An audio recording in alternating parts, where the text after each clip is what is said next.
welcome back. Today we're going to be talking all about the essential newborn and baby poops. We've talked previously about what we can expect from a breastfed baby in terms of frequency, colour, consistency, and what we can expect from a breastfed baby. What we haven't spoken about is what if our little baby isn't pooping the expected amount? What if our little one is constipated, they're all held up and bunched up and very uncomfortable? What if our little one is not moving their bowels as frequently as we would like? What does that tell us in terms of their intake? And what can we do to help move them along? So some of the reasons why your little one might not be pooping every day, and then I'll do maybe a whole separate video on what we can do if our baby is constipated. So one of the first reasons that I see as a lactation consultant why a little baby is not pooping as frequently as we would like to see is that your milk supply might not be as abundant as we would like it to be. So if our little one is transferring enough milk, what happens is we see not only wet nappies, but those all-important dirty nappies and those poopy nappies, and we want to see sort of a €2 coin size or more, enough to scoop. So not just like a little stain, and at least 2 or more a day once your milk has transitioned in from the colostrum to the more mature milk. So approximately sort of day 3 to day 4 of life and onwards. And if we're not seeing that, that can sometimes be an indication that your milk supply isn't there. So I see many different types of low milk supply. Sometimes it's just what we call considered or like a worried about low milk supply, so it's not always there. Then we have a secondary low milk supply, which is directly related to maybe top-ups of formula in the early days. Maybe it's due to sort of working off a really rigid feeding schedule, so your baby isn't feeding as frequently, so it's directly down to supply and demand, where that message to make more milk simply hasn't been put in, and we can pretty much make up for that once it's within the first 6 weeks or so of your baby's life by pumping and feeding more frequently, so increasing that message to make more milk. And then the last sort of type of milk supply that we see, which is generally IGT, diabetes related, so insulin resistance, PCOS. Sometimes there's an underactive or possibly overactive thyroid involved, other many different reasons that our supply isn't in there and that we haven't talked about. But in brief, there's sort of 3 types of low milk supply, and IGT being the biggest one there, where it's a primary low milk supply where you simply don't have enough milk making tissue. So I could talk on and on about low milk supply. It's something I've become very passionate about. But when we aren't making enough milk, what happens is the byproducts of the milk, but also the byproducts of the milk digestion. So obviously not all of those products we are taking in. It's a complete myth that our babies absorb every single ounce of the milk that they are taking in. So if your baby's being breastfed and they're not pooping, that there's something going on there. So the first thing to outrule, without diving into it too deeply, is my baby getting enough milk? Same goes for formula fed babies, but in general, if a breastfed baby is not pooping at least twice a day once your milk has transitioned in, we can look at their intake. So we've talked very briefly about the reasons why your supply could be down, but we also have to look at perhaps your supply is plentiful, but baby isn't transferring that milk well. So in this scenario, we're talking about a baby who maybe needs a little bit more support if they were born a little bit earlier. So a sort of a late preterm baby can be a real trickster. They can look like they're feeding really, really well, but actually they're not transferring the milk well at the breast. So touching base with a lactation consultant, perhaps your baby has some difficulty with regulating their suck, swallow, breathe patterns. We need to work on their suck reflex and start doing some suck training. Or perhaps your baby has some tongue tie, some tethering there, some restrictions that are stopping your baby from being able to do that lovely full range of motion with their tongue that they of course need to transfer the milk from inside the breast to outside the breast. So that would be number 2. The reason why your baby would be that you've got plenty of milk, but your baby just isn't moving the milk. So now that we've looked at those 2 things, we have to be thinking about the other factors that can come into play here. And it's really important to remember that our babies have been snuggled up inside for a very long time. And so it takes them quite a while to kind of unwind from the tension. Maybe they've been stuck like this with a crick in their neck for a very long time. So we want to be making sure that we are relieving them of all of that tension. So maybe a bit of torticollis, where baby's turning their head more in one direction. So it's sore for them to turn it the other way. Maybe your little one has got a lot of tension in their kind of their neck and their chest area, so we need to work on opening that up. So lots of tummy time, lots of that guppy hold. I'll make sure and link another video where I share some of the exercises that I love to do when we're working on relieving tension from very held together babies.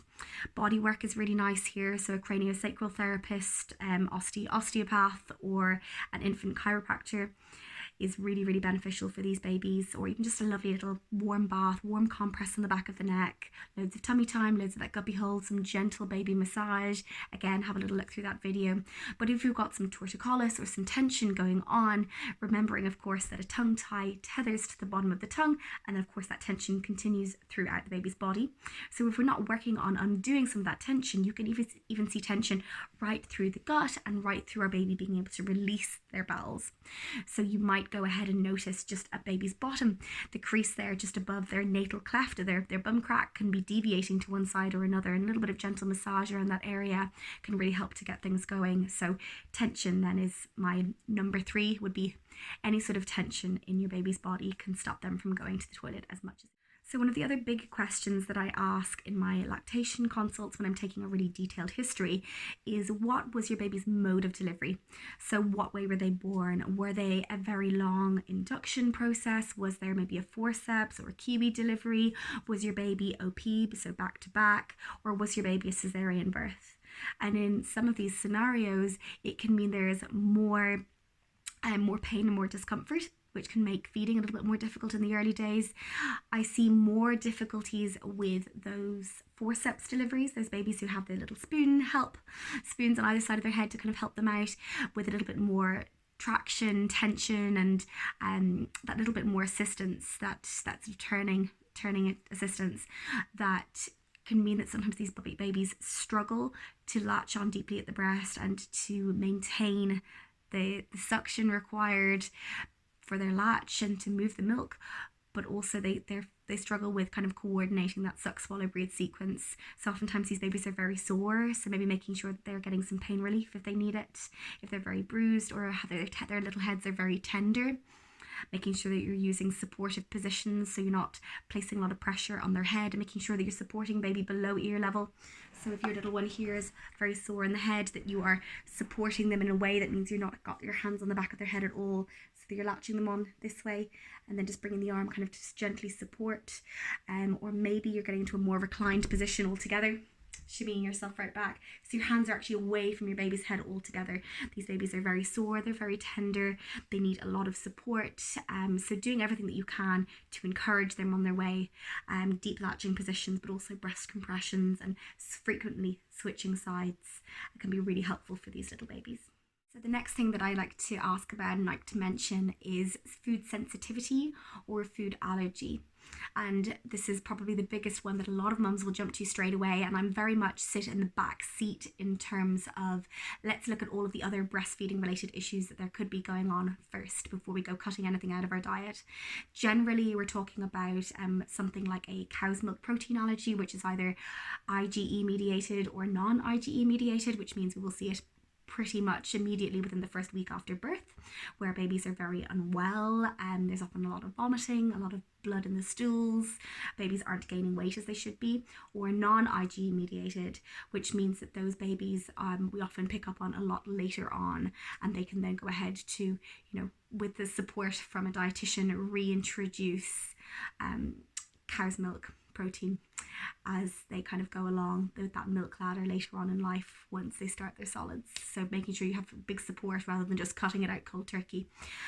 These babies also need to we need to test those babies. So we need to look at their stool. We need to look to see what are the colour and the consistency of those stools.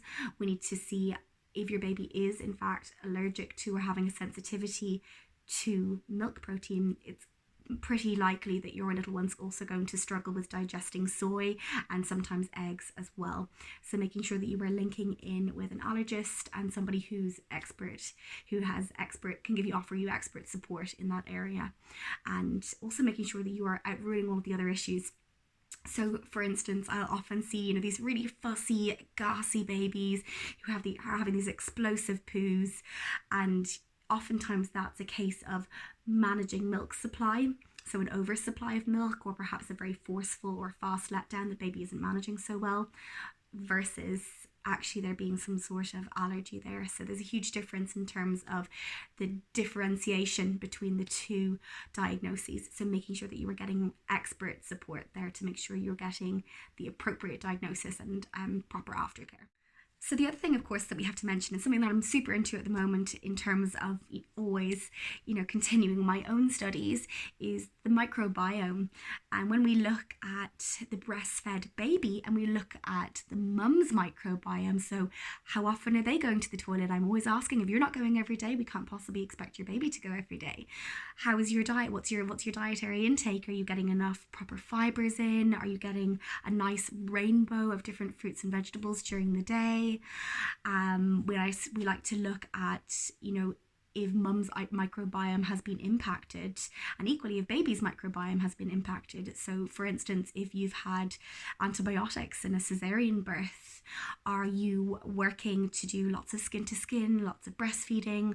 Maybe you've considered doing some vaginal swabbing to diversify your little one's microbiome as much as you can, to expose them and recolonize the flora in the gut. And how are we working to get there? You might also consider, for a mumma who has been on antibiotics herself, some pre and probiotics in your diet. So things like kefir and sauerkraut can be really, really helpful, along with making sure that we're getting lots of that indigestible fiber during our day. So that would be number 5, looking at both mumma's and baby's microbiome. So the next thing then that we need to look at is medications. So one of the big questions that I ask is what sort of medications, whether that's vitamins or maybe pain relief, both mum and baby are on. So typically when we look at, from a sort of pharmaceutical perspective, what is going to cross from that mum to milk to baby barrier, we're looking at something around the risk of 1%. So that's 1% of the medications being found in mum's milk. And of course, the older and bruisier your baby is, the less likely that is to impact them. And of course, we also have to take into consideration how long ago it was that you took the medication, and then how soon was it then you went on to breastfeed, because that of course carries on. That the smaller your baby is and the sooner you've breastfed after taking it, the more likely it is that your baby's going to be impacted.